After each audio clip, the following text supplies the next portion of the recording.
Vamos aplaudi-lo. Aleluia! Glória ao teu nome, Jesus! Glória!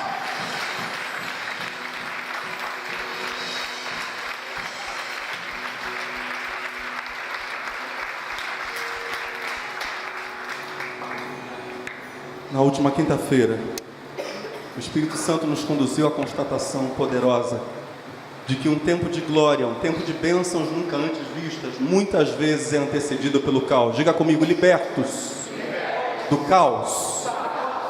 Por favor, assente-se um pouquinho.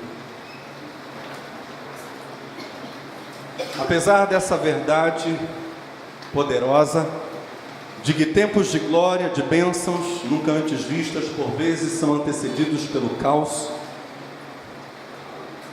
é necessário nós nos lembrarmos que nenhum de nós deve viver em busca do caos.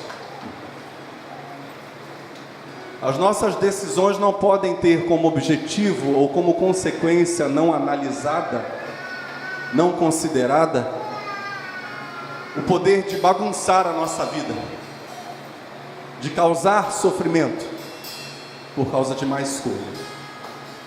Deus nos dá liberdade, mas como bem afirmou James Caviezel, conhecido como Jim Caviezel, quem fez o papel de Cristo no filme A Paixão de Cristo, cristão convicto, aquele filme de 2004 dirigido pelo Mel Gibson, Jim Caviezel afirma: liberdade não existe para se fazer o que se quer, mas para se ter o direito de fazer o que deve ser feito. Isso é liberdade. O direito de fazer a coisa que deve ser feita. Mas alguém dirá: mas quem disse que eu busco o caos? Eu estou buscando alegria, eu estou buscando uma vida feliz, uma vida de bênçãos. O caos na minha vida é acidental, alguém dirá. Ouça com atenção. Tudo o que nós buscarmos que não nos aproximar de Cristo e do Evangelho trará ruína, destruição e caos. Esse é um caos que eu vou chamar hoje de caos maligno. As coisas podem até parecer por um tempo estar dando certo, mas o final dessas coisas é escuridão e sofrimento. Toda busca daquilo que não nos aproximar de Cristo e do Evangelho é caos maligno ao fim. Mas se nós amarmos a Cristo e a boa notícia da salvação no seu nome, como acabamos de cantar aqui hoje, Cristo e o seu Evangelho, a boa notícia, se nós amarmos essas coisas, se o nosso desejo não for sermos politicamente corretos, se o nosso desejo não for nos encaixarmos no mundo, se o nosso desejo for vivermos acima do mundo,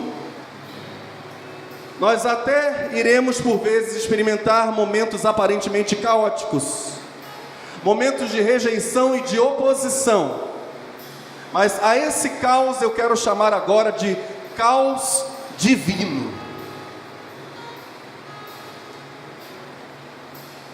São as dores de cabeça por se fazer, no dizer de Jim Caviezel, o que tem que ser feito. As coisas podem até parecer por um momento estar dando errado, mas o seu final definitivo é alegria, amor e paz.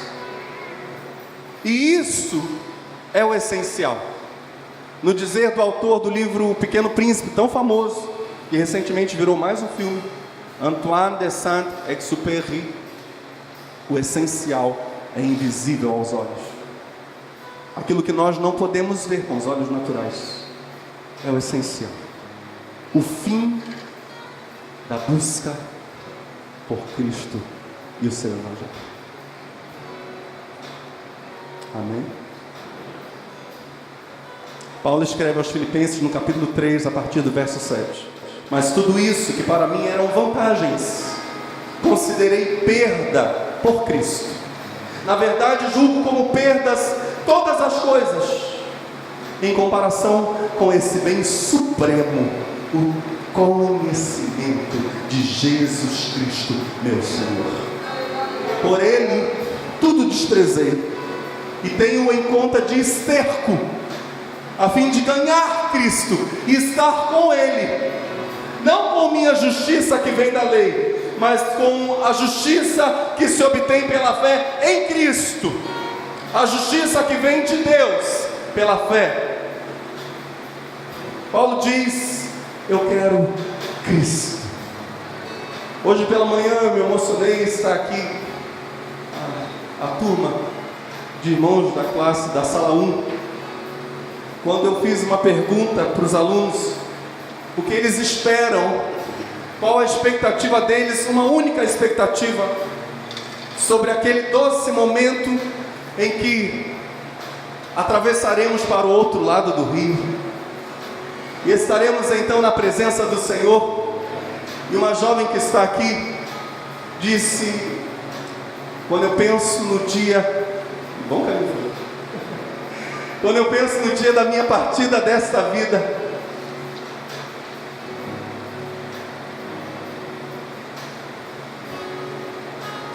o que mais me vem à mente é o momento em que eu vou poder ver Jesus. E ela começou a chorar. Ver o meu Salvador, quero abraçar. Paulo diz: eu deixei tudo por causa disso. Eu quero Cristo, eu quero vida. No caso de Paulo, aquilo que ele, antes de conhecer a Cristo, considerava vantagem, considerava benefício, coisa em que ele se agarrava, e por causa dessa coisa ele era resistente ao Evangelho. No caso de Paulo, era a sua religião. Ele se orgulhava de ser um fariseu, orgulhava-se das suas tradições judaicas, orgulhava-se de conhecer a lei. Mas ele diz: diante do conhecimento de Cristo, isso é esterco, isso é nada. Não há nada mais precioso para mim, diz Paulo, do que ganhar Cristo. No meu e no seu caso pode ser uma outra coisa. Cada pessoa terá coisas das quais se orgulha, mas coisas que trazem orgulho e distanciamento de Cristo e do Evangelho. Coisas que, no dizer de Paulo, devem ser consideradas como perda, não como ganho. Coisas que a gente precisa olhar para elas e dizer: isso é um atraso na minha vida, isso é problema. Ou minimamente dizemos: Senhor, que essa coisa, que talvez até foi o Senhor que me deu, que essa coisa não seja senhora das minhas emoções, mas que o Senhor do meu coração, do meu amor, seja Cristo. Entretanto, isso não é tudo, porque há coisas que nos afastam de Cristo e do Evangelho, e não são coisas das quais nós nos orgulhamos. Se de um lado nós temos coisas das quais nos orgulhamos e que nos afastam de Cristo e do Evangelho, de outro nós também temos coisas que para nós são até vergonha, são peso consciente. A gente olha para elas e diz: eu realmente sei que isso é peso, que isso é vergonhoso, isso me dá prazer momentâneo, mas isso não me causa bem. Na verdade, são grilhões que prendem os nossos pés, são grilhões que atam as nossas mãos, que nos impedem de caminharmos na direção e ao lado de Cristo. Objetos, pessoas, tradições, maus hábitos, pecados, que se orgulham eles de nos manterem cativos. Sobre essas coisas, por exemplo, diz Paulo em 1 Coríntios capítulo 6: vocês sabem que os maus não terão parte no reino de Deus. Não se enganem, pois os imorais, diga, os imorais, os que adoram ídolos, os adúlteros, os homossexuais, os ladrões, os avarentos, os bêbados, os caluniadores, os assaltantes não terão parte no reino de Deus. E agora eu prossigo lendo 1 Coríntios capítulo 6, verso 11. Alguns de vocês eram assim, mas foram lavados do pecado, separados para pertencer a Deus e aceitos por Ele, por meio do Senhor Jesus Cristo e pelo Espírito do nosso Deus. Paulo prossegue no verso 12 dizendo: alguém vai dizer, eu posso fazer tudo o que quero, mas não vou deixar que nada me escravize. Perdão, pode sim, diz Paulo, mas nem tudo é bom para você. Outro vai dizer, o alimento existe para o estômago e o estômago existe para o alimento. Sim, mas Deus acabará com os dois, diz o apóstolo. O nosso corpo não existe para praticar a imoralidade, mas diga, para servir o Senhor. E olha o que Paulo diz: e o Senhor cuida do nosso corpo. Pelo seu poder, Deus ressuscitou o Senhor e também nos ressuscitará a nós. Na visão de Paulo, inspirado pelo Espírito Santo em 1 Coríntios capítulo 6, a partir do verso 9 até o verso 14, todas essas coisas que nos mantêm cativos, tragam-nos elas orgulho ou vergonha, todas essas coisas que de algum modo nos afastam de Cristo e do Evangelho, na verdade são grandes instrumentos de Satanás para nos levarem à ruína. Mas a Bíblia também diz que Cristo veio para nos ressuscitar dessa morte espiritual para a nova vida com Deus, a fim de que no último dia, quando Ele se manifestar, inclusive os nossos corpos ressuscitem para estarmos para sempre com o Senhor. No dizer de Cristo, tudo o que nos mantém cativos é instrumento de poder do nosso inimigo, coisas que o diabo gosta de usar. Em João 17, pouco antes da sua paixão, Jesus ora por todos os seus seguidores de todas as épocas. Ele ora sinteticamente em dado momento dizendo: Pai, livra-os do maligno. A partir do verso 13, veja a fala do Senhor, de acordo com a tradução de Portugal: e agora vou para junto de ti. Pai, eu disse-lhes muitas coisas enquanto estive com eles, para que ficassem cheios da minha alegria. Dei-lhes os teus ensinamentos, e o mundo quer-lhes mal, deseja o mal para eles, porque, diga comigo, não se adaptam ao mundo, como eu também nele não tenho lugar. Olha o que Jesus está dizendo. É impossível para aqueles que o seguem estarem plenamente adaptados a este mundo. Sempre haverá um sentimento de inconformação. Esse não é o meu lugar. Há um outro lugar para mim. E é exatamente o que a Bíblia vai dizer em vários trechos. Eles buscam uma outra pátria celeste. É isso mesmo. E esse sentimento que há neles é o mesmo sentimento que houve também em Cristo Jesus, que diz nesse verso 14 de João 17: nem eu, Jesus dizendo, o próprio Criador do mundo, nem eu tenho lugar nesse sistema maligno. No verso 15, Jesus ora ao Pai dizendo: não te peço que os tires do mundo, mas que os conserves a salvo do poder de Satanás. Eles não são parte deste mundo, como também eu não o sou. Torna-os santos, diga santos. Olhe para o seu irmão e diga santos. Olhe para o outro irmão e diga santos.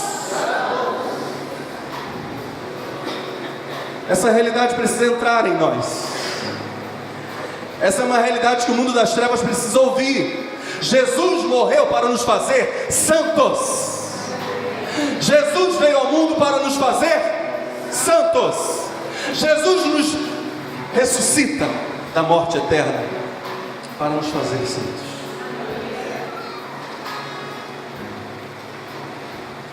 Torna-os santos, diz ele no verso 17 do capítulo 17 de João. ensinando-lhes as tuas palavras da verdade. Assim como me enviaste ao mundo, também eu os envio ao mundo. E dedico-me a ir ao encontro da sua necessidade, de crescerem na verdade e na santidade. Diga: crescermos na verdade e na santidade. No verso 20, Jesus diz: não oro só por estes, ou seja, pelos discípulos que estavam ali com ele, mas também por todos os futuros crentes que venham a mim pelo testemunho que estes derem.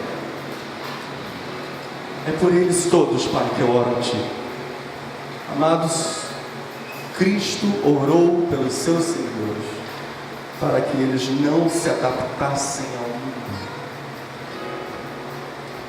para que eles fossem mantidos a salvo do poder de Satanás, para que eles crescessem no conhecimento da verdade e ficassem cada vez mais cheios de alegria, amor e santidade. Essa é a nossa confiança. Cristo veio ao mundo por nós. Diga: Cristo veio ao mundo por nós. Diga: Cristo orou por nós. Diga: Cristo morreu por nós. Cristo ressuscitou por nós. Cristo nos dá o Espírito Santificador. Não, está fraco. Cristo nos dá o Espírito Santificador. Diga: Cristo nos livra do caos.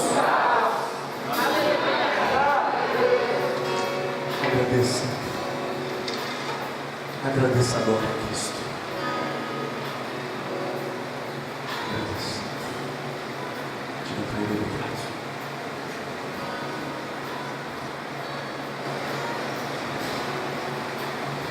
No hay nada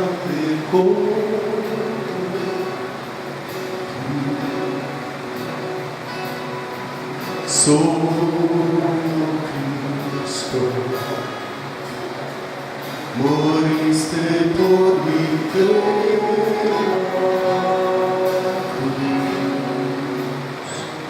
viviré para não há ninguém como tu, só tu. Aleluia! Morreste por mim na cruz, viverei para te louvar. Mi Deus está em mim, mi coração, toda minha fé, mi deleite está em ti, por sempre.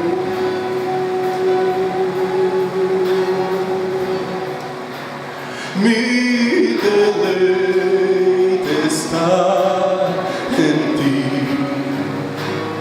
mi coração, toda mi fé, mi deleite está em ti, por sempre.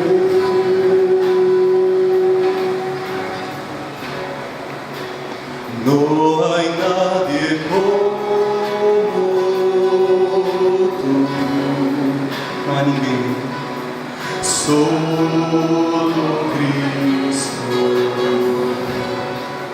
moriste por mí en la cruz, viviré para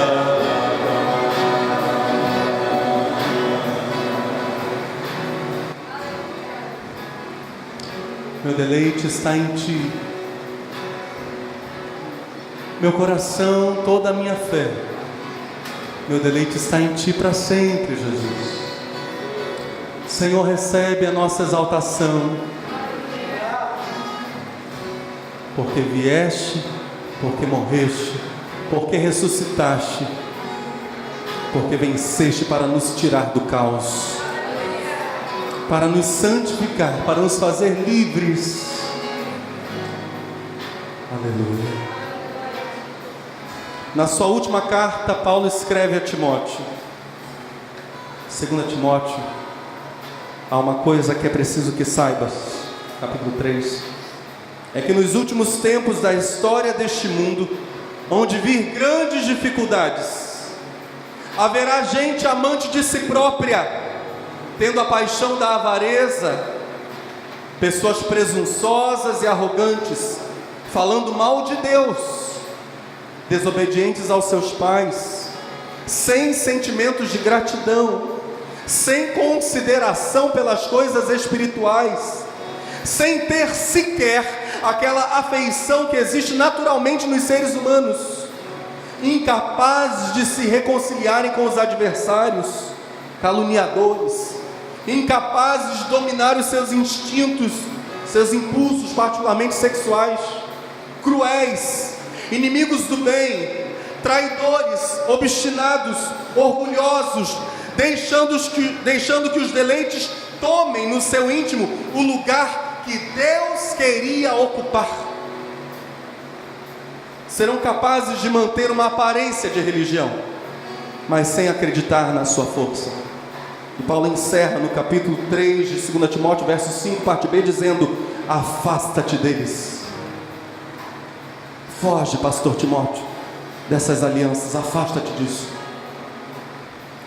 Cristo revela pelo seu Espírito Santo, usando o apóstolo Paulo nessa carta a Timóteo, a sua última carta das 13, pelo menos, que ele escreveu do Novo Testamento, que os últimos dias seriam dias difíceis, dias desafiadores, mas hoje eu e você podemos rasgar o nosso coração e experimentar da parte de Deus a verdadeira força, a força do Deus que liberta de tudo o que nos afasta de Cristo e do Evangelho, a força do Deus que nos liberta de tudo aquilo que causa orgulho à nossa carne, de tudo aquilo que talvez, ao revés, causa vergonha à nossa alma. Cristo quer ser aquele que nos liberta de todas essas prisões dos últimos dias.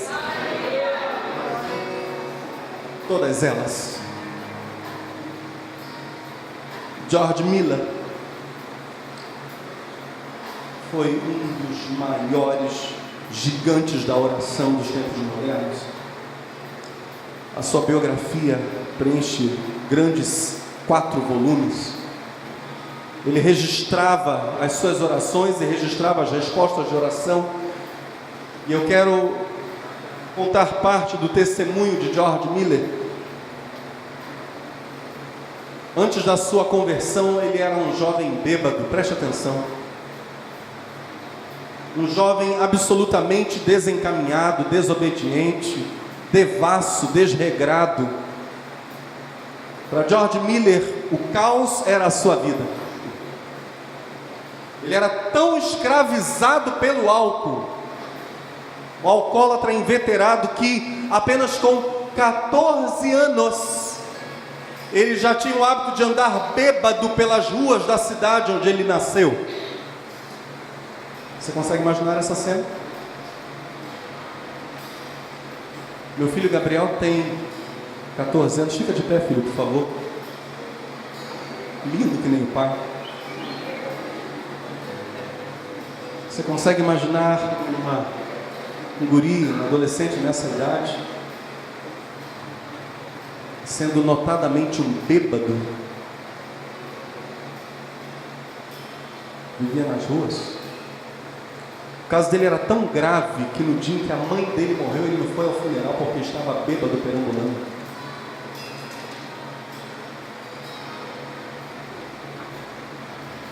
Aos 20 anos de idade, George Miller foi convidado por um amigo a participar de um culto doméstico, uma família que servia ao Senhor. E naquele culto na casa, lembra as células, né? Aquela família leu a Bíblia, cantou um louvor, alguém leu um sermão, uma mensagem, uma explanação sobre a Bíblia. Depois a família dobrou os joelhos para orar e um senhor idoso, membro da família, ergueu a voz. E as palavras daquele senhor mexeram profundamente com o coração de George Miller. E na biografia é dito que um fogo queimou no seu coração, um fogo no coração do jovem bêbado. O rapaz começou a frequentar aquela casa assiduamente, e ele começou a crescer no estudo da Bíblia. A Bíblia foi entrando no coração de Miller. Ele passou a evitar companhias prejudiciais, passou a evitar lugares duvidosos. Dia a dia o seu prazer pela Bíblia foi crescendo. O aprendizado com homens e mulheres de Deus, ele passou a andar com eles, crescendo, vendo na prática o que é viver uma vida com Deus. Passou a ser perseguido e zombado pelos seus colegas da universidade. Agora o Miller bêbado,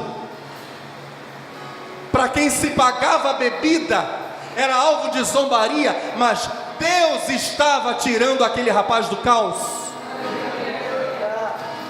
Na época em que ele se converteu, ele estava, alemão que era, traduzindo uma novela francesa para o alemão, porque ele queria fazer uma viagem a Paris. Por um tempo, ele lutou, depois de convertido, com a ideia de concluir ou não a tradução da novela. E vocês sabem muito bem que quem quer ser santo, ter uma vida com Deus, não tem como ter o hábito de ver novelas.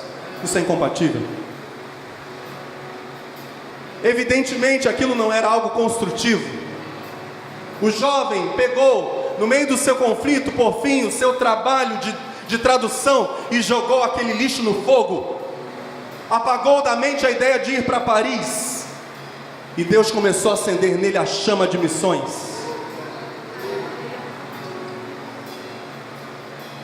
Pouco tempo depois de ele abrir mão da novela, da tradução, Miller, que era apaixonado por uma jovem, ele estava noivo, mas a jovem se opôs ao fato de ele atender a um chamado de Deus para o campo missionário. O que ele fez?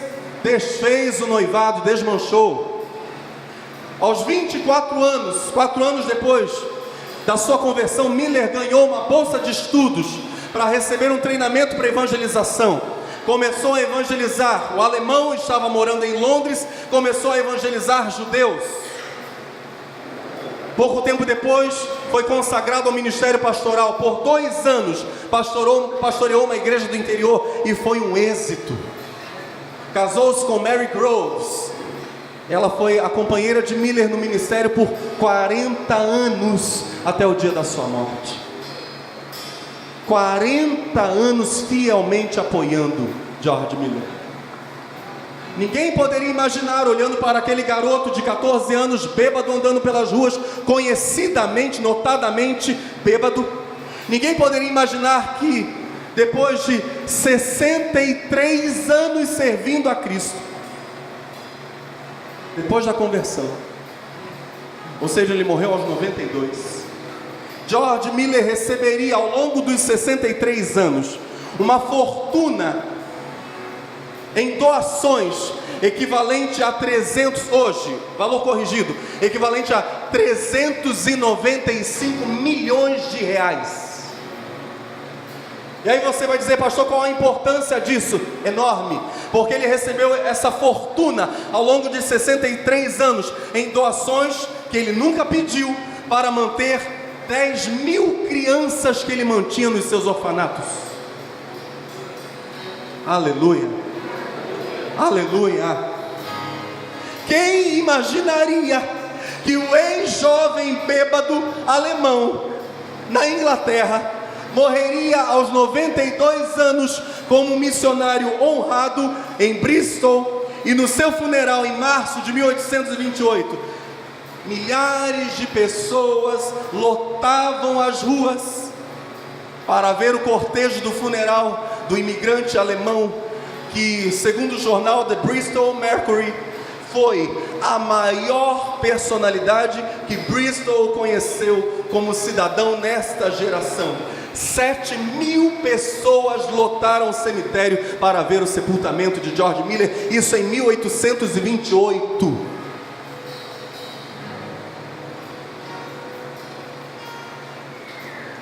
Deus levanta homens e mulheres do caos e faz deles instrumentos para a sua glória e para a transformação de inúmeras vidas nesta geração, nestes dias. Ele não mudou, Ele é o mesmo Deus que cura, que salva, que liberta, que transforma, hoje aqui.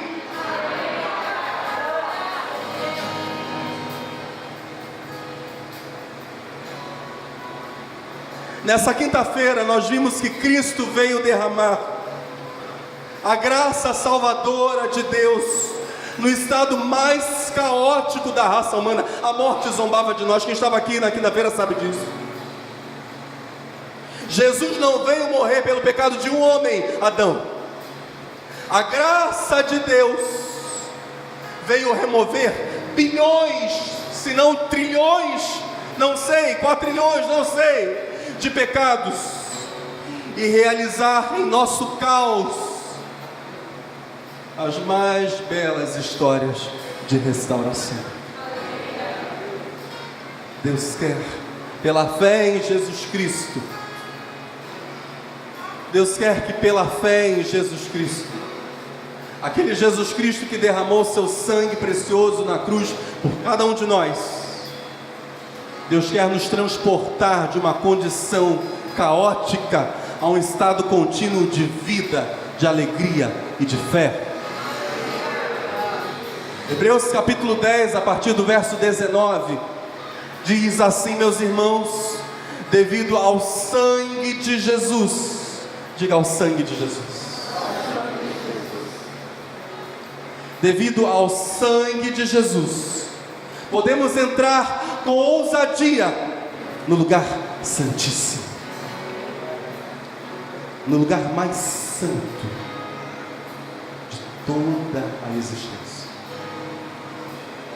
O autor aos Hebreus está se referindo ao lugar onde está o trono de Deus. Este é, diga, o caminho novo e cheio de vida que Cristo nos abriu. Este é o caminho novo e cheio de vida que Cristo nos abriu ao rasgar a cortina de separação entre nós e Deus. Essa cortina, havia uma cortina no templo, é verdade, e é essa figura que o autor aos Hebreus se refere aqui. Uma cortina que separava o lugar mais santo, onde estava a arca, onde Deus se manifestava em glória, do lugar santo do templo. Este é o caminho novo e cheio de vida que Cristo nos abriu ao rasgar a cortina de separação por meio da sua morte por nós. E visto que temos assim um grande sacerdote sobre a casa de Deus, cheguemo-nos com um coração sincero, na certeza confiante da fé, tendo as nossas consciências purificadas e o nosso corpo lavado com água pura. Mantenhamos firmemente a nossa esperança, porque Deus é fiel e nada falhará do que promete. Procuremos desenvolver entre nós o amor fraternal, o amor de irmãos, e estimulemos-nos, encorajemos-nos uns aos outros a fazermos o bem. Não descuidemos a nossa participação na comunidade dos crentes, como muitos fazem. Pelo contrário, animemo-nos uns aos outros, tanto mais que vemos aproximar-se o grande momento da sua segunda vinda. Se depois de ter tido pleno conhecimento daquilo que é a verdade, continuarmos deliberadamente a pecar, não haverá nenhum sacrifício que possa cobrir esses pecados. Se depois de ouvirmos que Cristo quer nos limpar, nos lavar e voltarmos lá para a vida de pecado, o que poderia ser feito por nós? Aí, diz o autor aos Hebreus no verso 27 do capítulo 10, não resta mais do que aguardar o julgamento de Deus e o fogo furioso que consumirá todos os que se levantam contra ele. Alguém que desobedece às leis de Moisés era morto sem apelo, apenas na base do testemunho de 2 ou 3 pessoas. Isso era o que a lei de Moisés determinava. Portanto, imaginem, diz o autor aos Hebreus, imaginem de quanto maior castigo não será considerado merecedor aquele que desprezar o Filho de Deus e considerar sem valor o sangue que Ele derramou. Diga comigo: considerar sem valor o sangue que Ele derramou, com o qual ficou confirmada a nova aliança com Deus. E o autor aos Hebreus diz, e eu volto agora ao início desse verso para entendermos todo o verso: portanto, imaginem de quanto maior castigo não será considerado merecedor aquele que desprezar o Filho de Deus e considerar sem valor o sangue que Ele derramou, com o qual ficou confirmada a nova aliança com Deus, e ofender o Espírito Santo. A advertência da Bíblia é: não entristeça o Espírito Santo. Deus está falando aqui hoje, viu? Agora, não entristeça o Espírito Santo. Agora. Ah, é amanhã, pastor? Não, é agora. Não faça isso.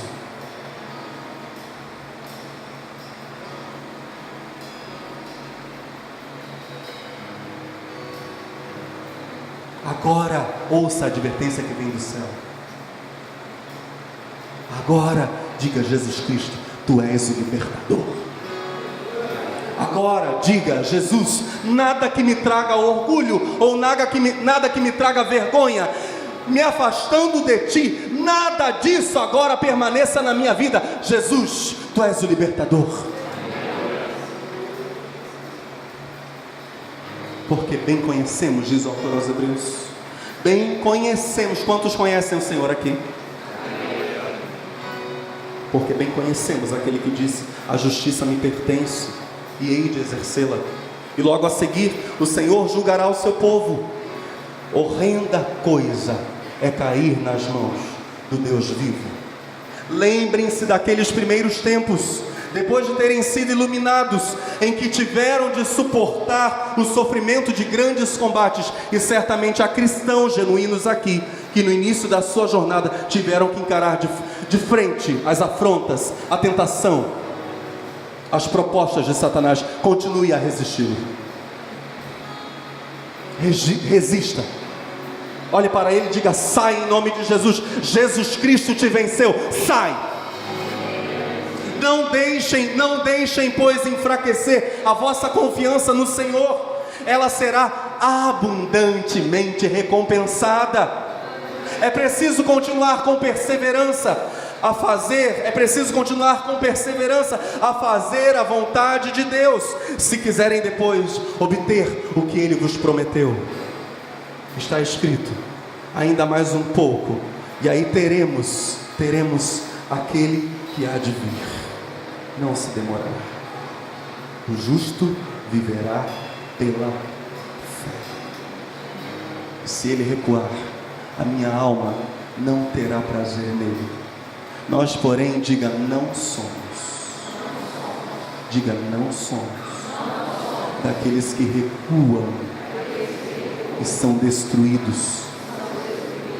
E eu completo esse verso dizendo: mas antes daqueles cuja fé assegura a nossa salvação. Somos da fé.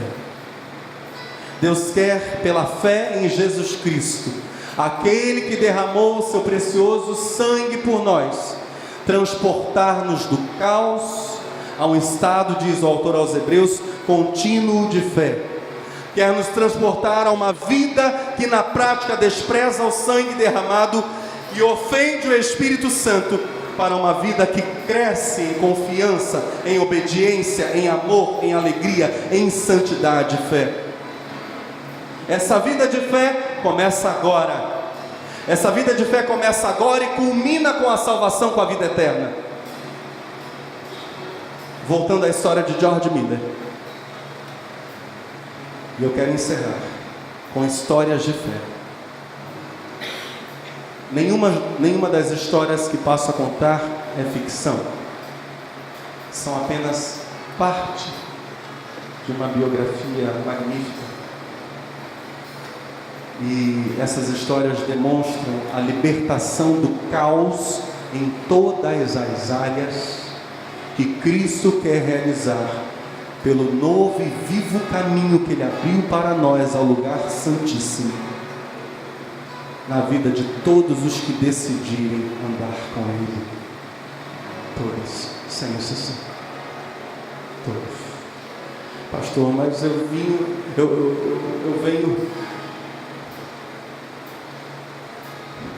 George Miller era um adolescente bebê.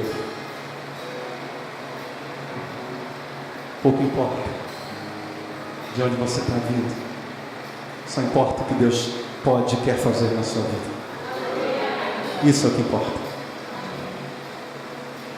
Certo dia, lá nos orfanatos, as crianças de manhã se sentaram à mesa para a sua primeira refeição. E, como eu disse a vocês, em todos esses 63 anos, Miller nunca pediu as doações. O método dele era diferente.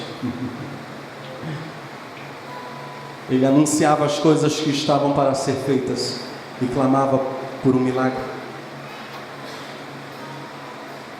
As crianças se assentaram à mesa, mais de 2.000 crianças naquele momento, e tinham diante de si copos sem leite e pratos sem pão.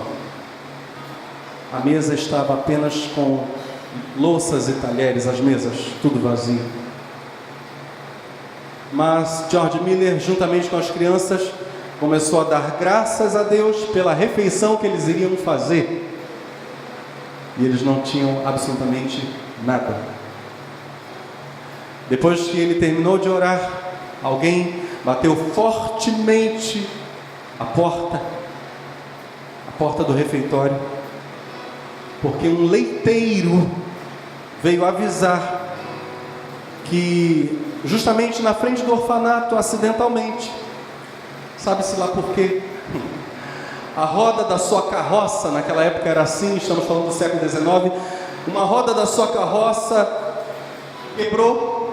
Ele não tinha mais como transportar o leite, e então ele decidiu deixar o leite, todo o leite da carroça, para os órfãos, em lugar de dar uma outra solução para todo aquele mantimento. E ele ainda estava falando essas coisas, quando às pressas veio um senhor numa outra carroça, e ele estava levando uma remessa de pães da sua padaria, ou melhor, do seu forno, para uma padaria chique, para atender pessoas da alta. Só que ele percebeu que os pães estavam com uma aparência que iria comprometer o sucesso do negócio dele. Ele disse: eu não vou levar esses pães até a padaria, eu vou deixar esses pães aqui no orfanato, vocês podem usar.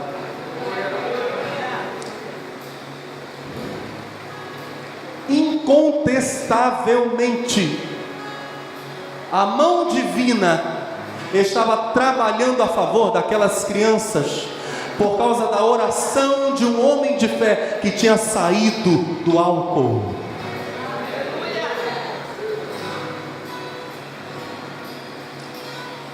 As pessoas oravam naquela instituição, e os funcionários também eram mantidos por milagres, não apenas as crianças. Um belo dia, uma pessoa lendo os relatórios periódicos que Miller fazia sobre a obra com as crianças, uma pessoa da alta sociedade começou a orar pelas crianças e pedir a graça de Deus sobre os órfãos.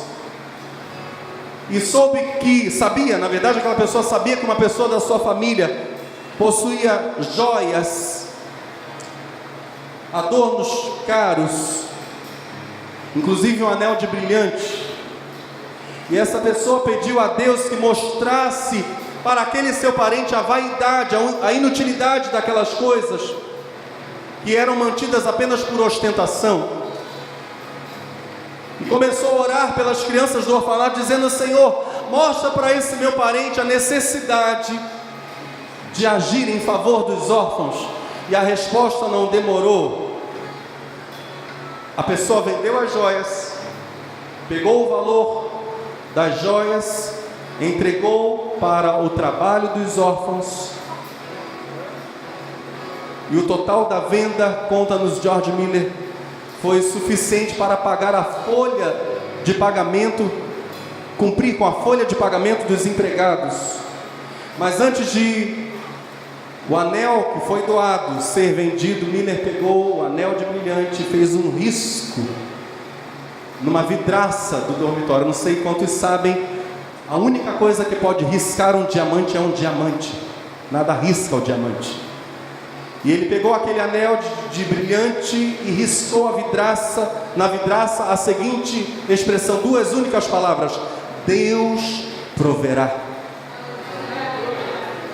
Quando as crises vinham, quando os desafios apareciam, aquelas duas palavras gravadas no refeitório traziam à mente o fato de que Deus é um Deus que nos alcança no meio do nosso caos, se tão somente crermos no seu amor, no seu poder, no sacrifício de Cristo em nosso lugar, crermos que Deus está com os seus braços e suas mãos estendidos para nos salvar.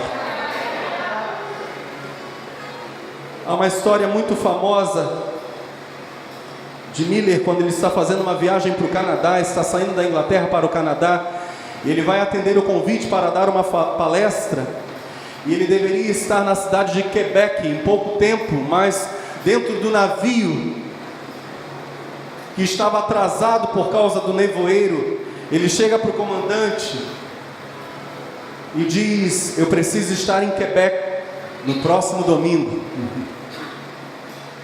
E disse Miller: eu nunca deixei de atender um compromisso, eu nunca falhei nisso. O comandante olhou para ele e disse: isso é impossível, olha o nevoeiro, não há como nós chegarmos no Canadá a tempo de você no domingo palestrar, não tem como. E Miller olhou para o comandante do navio e disse: por favor, venha ao meu camarote, vamos apresentar juntos para Deus esse assunto em oração. Os dois homens se ajoelharam, George Miller começou a orar, orou fervorosamente, uma oração simples, dizendo: ó Senhor, meu Pai, desfaça o nevoeiro. Quando Miller terminou de orar, o comandante que estava ao lado dele ia orar. Quando Miller tocou no ombro dele, disse: não precisa orar. Por quê? Olha lá fora, olha pela janela.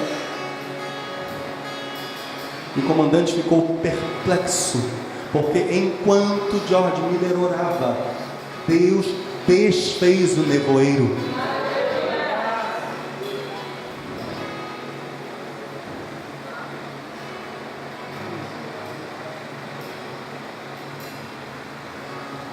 Fé.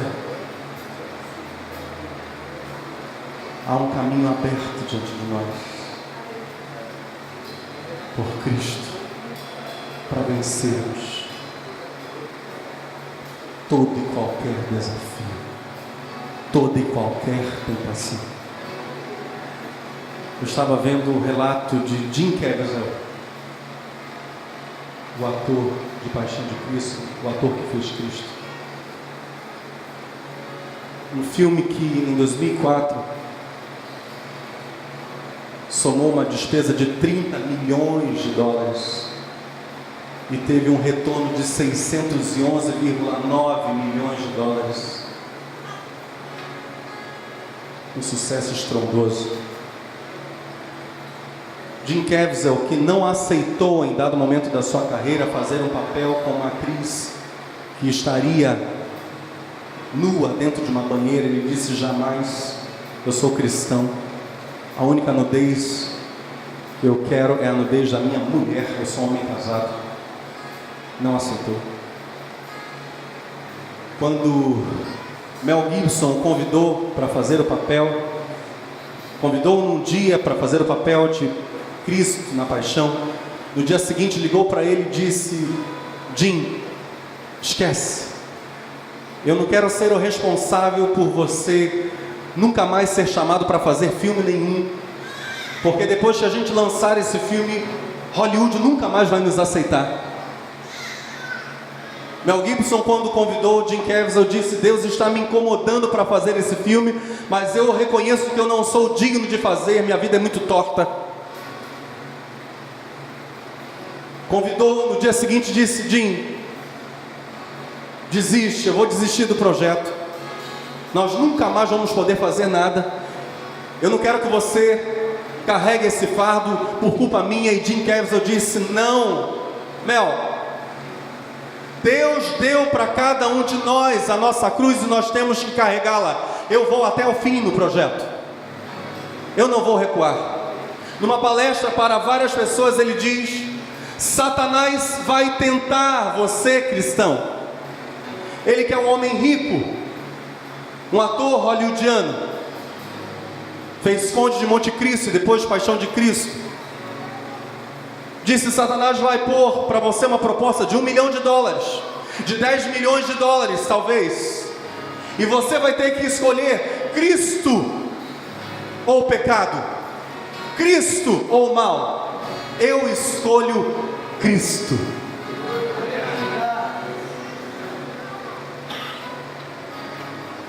Cristo. Não tinha ator melhor para fazer aquele papel. Nessa noite, você escolhe Cristo. Por favor, fique de pé no seu lugar.